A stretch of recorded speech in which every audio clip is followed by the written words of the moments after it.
Have you guys not seen? You guys haven't seen tonight? No. What's gonna happen? Well, so you're the only one that's seen it. Okay, so I won't. Please spoil. I'll be very vague. What is it like for you to have a scene where you're in an intimate situation with yourself? Seems to be the popular opening question. Because you've topped Clone Dance Party. Let me tell you that. That's top Clone Dance Party. It's pretty impressive. I think on the scale of creepy factor, that tops anything. And I don't mean like a romantically intimate. I mean like in terms of intimacy, like a close quarter situation. That was a powerful scene. Can I tell you when I read that script, I read that scene and I was just shaking my head the whole time going, Graham Manson, you're 1/6 son of a bitch. Or did you write that scene? Well, no, I didn't write it, but we certainly, when it comes to kind of doing those kinds of things, a lot of the time, not only are you trying to service the story, but you're kind of also kind of going, there is an element of what have we done, what can we do differently, what will surprise people because they won't be expecting to see that. You know, there's elements. You know, you want to keep people guessing. So speaking of surprise, for both of you, what has been the biggest surprise in terms of your own characters? For me personally, this season, I finally I understand why he did all the bad shit that he did the other seasons. Oh, you know, really? yeah, Okay, I understand what the character's ultimate goal was. I understand why he was doing what he was doing. Are we gonna understand that? Yeah, you will. Yeah, Okay. definitely. Yeah. He makes some big decisions this year, good or bad, but they have huge repercussions. And I was just really proud of the character this season. Proud that I, understood my intentions in the prior seasons more so. Was it hard as an actor to be on your character's side at times? Yeah, sometimes. Like there was that scene when he was kind of Rachel's new monitor and henchman, and I had to go kind of Frank Felix. I was like, "What are you guys doing to me?" Unredeemable after this point, but he was doing it for a reason. He had a purpose, and I really, that purpose makes a lot more sense to me now that we've shot season 3. But yeah, I was questioning his morals quite often. It's always a moral tug of war with every character on Orphan Black, though. Yeah. Yeah. There's Seems a like lot of gray everybody. area. Yeah, Which is allegiances and loyalties are always called into question. Yeah. That's just the beauty of our show. But for you, what was it like to do that scene? Yeah, tell us. How was it? How was it having sex with yourself? Well, not really. Not really. In graphic detail. I'm glad I can say I've been there, done that. Bucket list. Bucket list. Now I don't have to ever do it again because I've done it. Unless the audience wants more. It's good to keep people wanting stuff. Yeah, that's true. Yeah. No, I think that was maybe the second clone scene we shot, Just like kinda- trial by fire. Yeah, pretty much. Getting used to. Push them off the boat. Exactly. That's the way to do So- it. Into the water. Yeah. So it was interesting. I think that's a mild word for it. But it was cool. What was fun about it? Here's what was fun. Was we'd spent we took a season to figure out what we were doing. Like it was a big learning curve. Tat and me and Graham and our cinematographer trying to figure out how to perfect this, like how to make cloning believable, essentially for the viewer. And so by the time we got to the beginning of season 3, we kind of all felt like we were pretty much professionals. And so it was kind of fun taking the new guy and going, okay, here's what you do. And everyone kind of knows what they're doing. Like we've got a crew that's been tight for like 3 seasons now, and everyone kind of gets what we're doing. So it's great bringing someone new in there, and going okay, and everyone knows their job, and can see how the crew came together to sort of help Ari through the technical aspects of doing it, and it just felt good, like this season, like from a directorial point of view, anyway, kind of knowing that I actually have some experience now doing these things, whereas before we were just all in it together, like going, Throw the I spaghetti don't know against the what wall. we're doing, right? Unfortunately, the camera still is temperamental. But Ari did an awesome job, and I think if you haven't seen episode 2 yet, it's a very big. This episode is a big showcase for him and for the caster clones, and getting a very kind of eye-opening look at the new facet of Orphan Black. I was wondering, coming into a show that has such an established vibe of being so many female characters and so female driven, do you have any hesitation about something bringing in, you playing a bunch of different male characters? Were you nervous about that at all, or how that would change the vibe? I think there's always a nervous energy getting on any show, getting to create, getting to perform and do what you want to do for a living. But certainly this is and probably will for a long time, if always, be the most exciting challenge that I've ever got to do. And certainly because it's already been established, and I wasn't starting a first season, I was hitting the ground running with people who knew what they were doing, and I could fall back on them when I got lost. It certainly made things a lot easier, and majority of the time my scenes are with Tatiana, so she is not going to let any of us down. So she's an incredible scene partner, and just brings out the best in everyone. So no, I think it's more nerves about how people are going to take it and see it, but certainly it was just excitement that carried me through the year. But it's a strong season for the men. There's no question about it, for both Dylan and Ari. And it's exciting. It's exciting to have that, right? And not only just to be able to do it, because we've been very, we've been very female centric, and I think that's awesome. I mean, that's what it is. What our show is, but it's great to kind of now utilize the men a little bit, in a slightly stronger or different way, and see how the Lita clones, or see how Tat responds. Like it's interesting when you start kind of doing different things or challenging actors in different ways, how they respond. And I think our whole cast has kind of stepped up to this one in a big way. One of the things that Tatiana gets asked a lot is how she transitions from now it's your turn. Sure. What I mean, for me, I think the biggest challenge for me is the fact that Project Caster was self-aware. They grew up together. So I didn't have a lot of accents to play with. I didn't have a lot of hair to play with. It was a lot of finding subtleties for me, and where I started was the fact that they're brothers, and sort of finding the similarities first, and then from there exerting their own individual personality out. So Rudy is Rudy, Mark is Mark, Seth is Seth, but always coming back to the fact that they're this tight-knit Wolfpack brothers.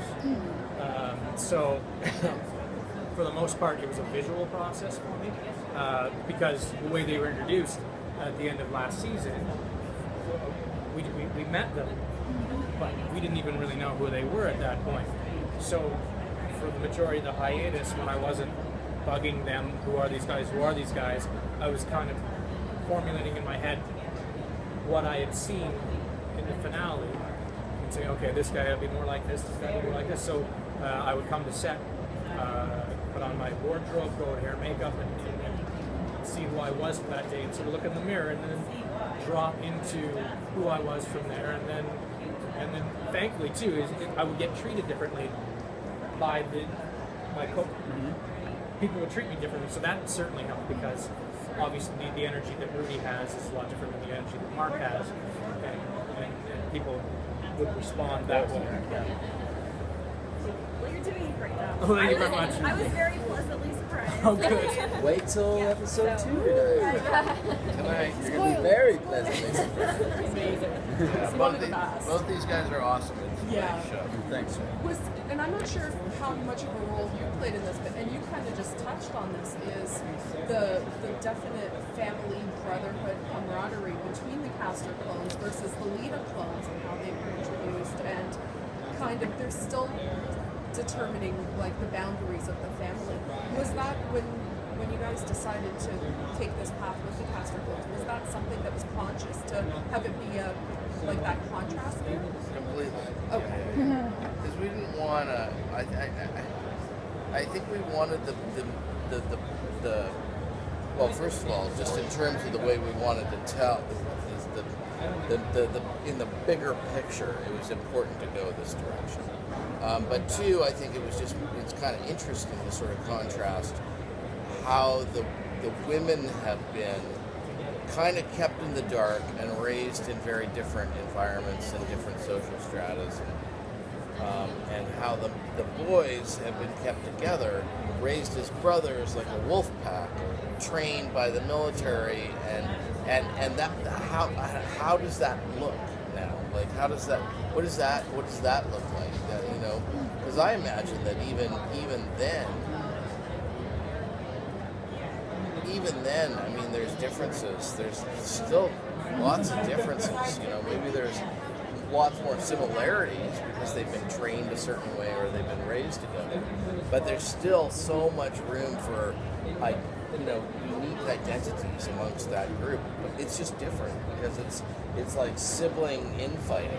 Do you know what I mean? It's like I have a long history with this person, and I've known this person since they were 3. And, it's that sort of like older brother, younger brother dynamic, and who's the middle brother and who stands up for the, who stands up for who, and, it's interesting if you see like big families and family dynamics amongst big families that have all been raised together.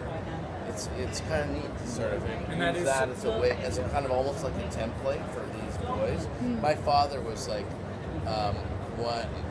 he was one of like 6 sons that grew up on a farm, and so there were elements that I could see in the way he dealt with his brothers that I kind of was like, that's like my, you're seeing it from them.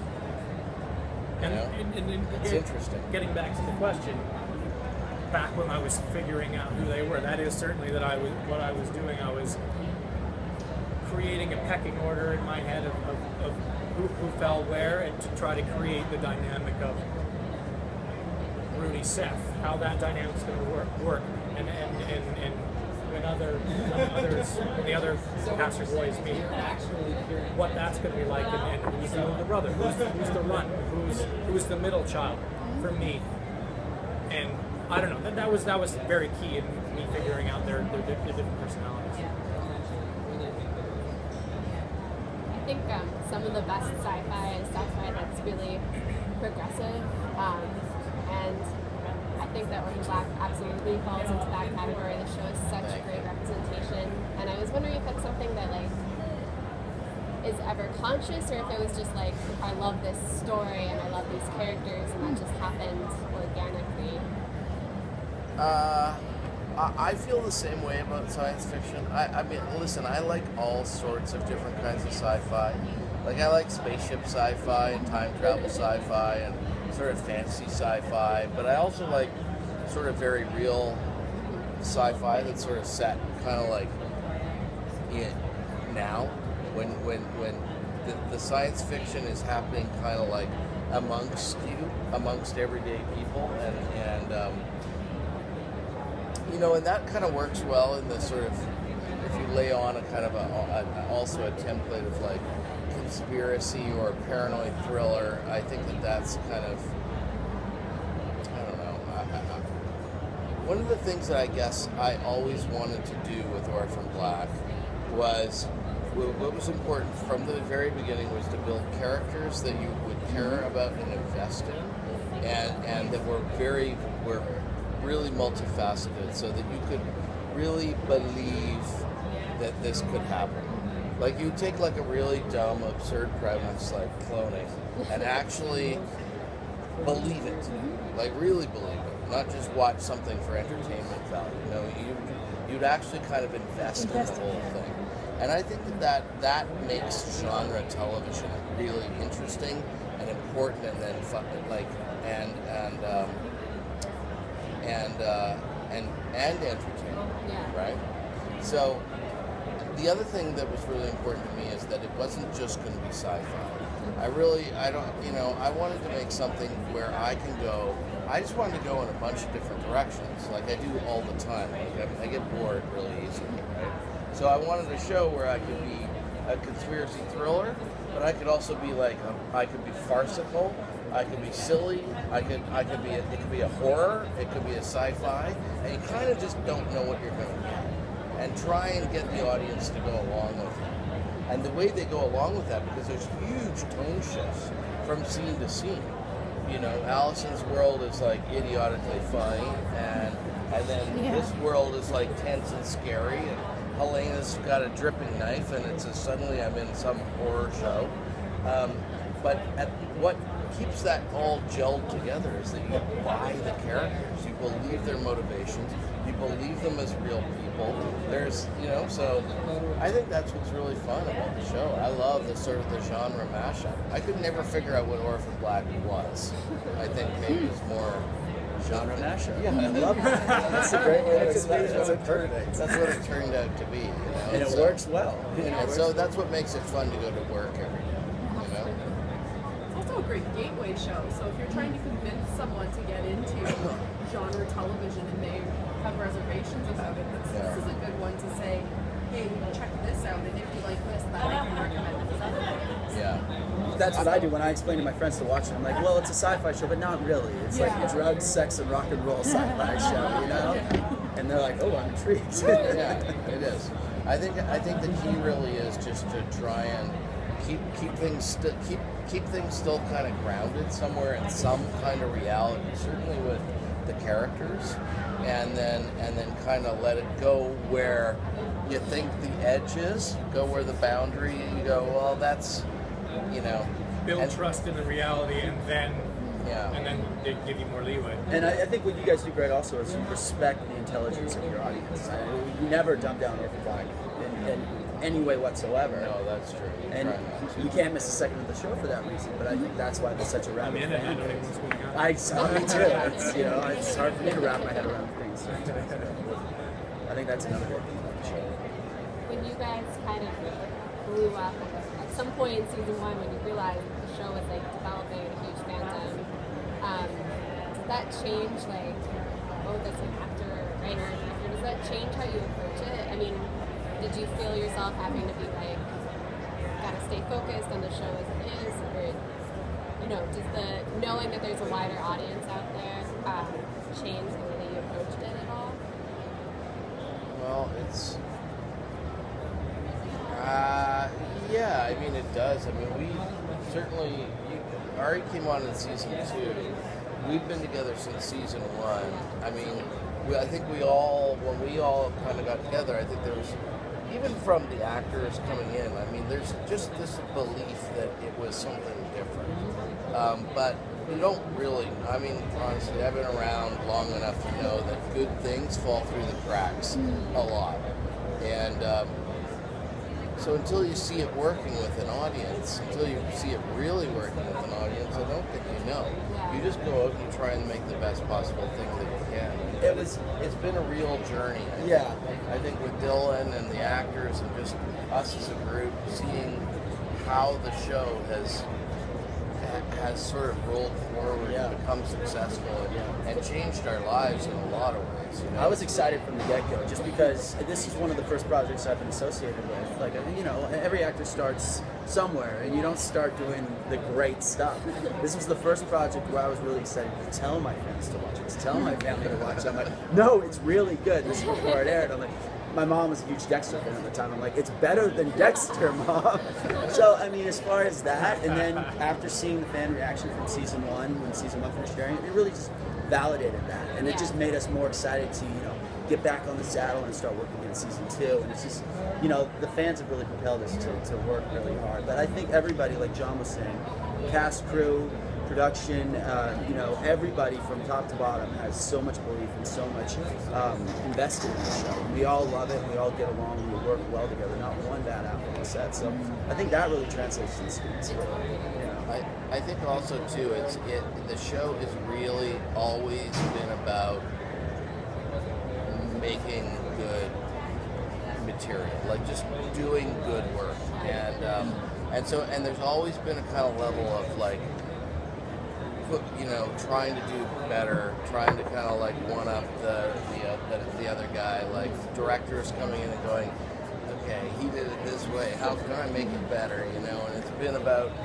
you know, always kind of like raising the bar, I think, and making sure that the show doesn't get stuck in a rut. You know, like we're just, you know, it's constantly kind of wanting to keep the audience off guard and not stay doing. I don't want the show to fall into a formula. I guess that's important. So that's what we do. I don't know. It's definitely far from formulaic. Oh, good. That's good. I just have to add, I can't take a GO train anymore without thinking about the very first scene in the series. I took one for the first time a couple of weeks ago, and I'm standing there, and there's a woman standing on the opposite side of the platform, and the train pulled in, and I cringed. Were you in Toronto? Yeah, I cringed for a second. So, And you ruined the GO train for me. well, In a good way. And House of Cards copied us the second season, didn't they? Yeah, Spacey pushes Kate Mara in front of the subway. That was season 2. You watched season 2 in one day last year, right? Yeah, me too. Well, when I saw that, I was like, oh, you guys must have some Orphan Black fans on your producing side of things. Bringing that into it, having shows kind of not copy you, but maybe find inspiration with you. I've noticed a lot of shows saying, you know, from the producers of Orphan Black, like there's a certain cachet and prestige to the words Orphan Black now. Like, what's that? I know how long you guys worked on getting this project on our TVs. What's it like for you now, like after all these years of work, to have this, you know, be a bar that things are measured by? It's almost like Academy Award winner. Yeah. Well, it's you know, I've been on both. What's nice, I've been on both sides of that now. Because that's just how that's how any creative community works. I mean, it's always been like that since the beginning of time, right? So artists inspire other artists, who inspire other artists, who inspire other artists, you know, and so it's nice, I guess. I don't know, it's It flattering. means people respect our show and love our show, which I think is, it's very fun. But I don't think it's too important to well, I guess it's Well, it's I notice a lot of press releases that come my way now where it's like they're mentioning, you know, so and so was on Orphan Black, like they'll mention that they're That's on amazing. Orphan Black over something else. That's or it. That's if something unbelievable, comes out yeah. from Temple Street, they're like, you know, they mention Orphan Black rather than all of the other shows that they've done. So anybody worth their salt knows what Orphan Black is. It's very true. Very true. It's good that people are proud of the show and having been a part of the show and the success of the show. That's you know that you know it's certainly been a sort of life-changing experience for us. So When I introduce myself to people now, I preface it with Dylan Bruce from Orphan Black. yeah, it's on his business card. Some of this is It's on his business Did your card. mom finally accept it? Pardon me? Is your mom finally accepting it? Oh yes, my mom loves the show. Does she? Oh yeah, That's good. yeah. She watches it every week for sure. Everybody does. That's what we have parties. Ari was saying we don't want to get the screeners in advance because we like having all our friends enjoy the show. So we like having our friends over to our residencies and enjoy the show with us. I didn't tell any of my family or friends about the season finale last year because I wanted to sit in the room with them and just sort of ask them. Isn't that great? Isn't that great? It was amazing. Awesome. That. Did they do like double take? I mean, was there like a sort of like a double take? Like what did you do? My fiance. Well, I told my fiance and I told my agent. So my fiance started crying. One friend turned to me with his jaw drop. Another friend started laughing. It was great. It was pretty great. That's awesome. Thank you guys so much. Thank you guys. Thanks, ladies. Pleasure.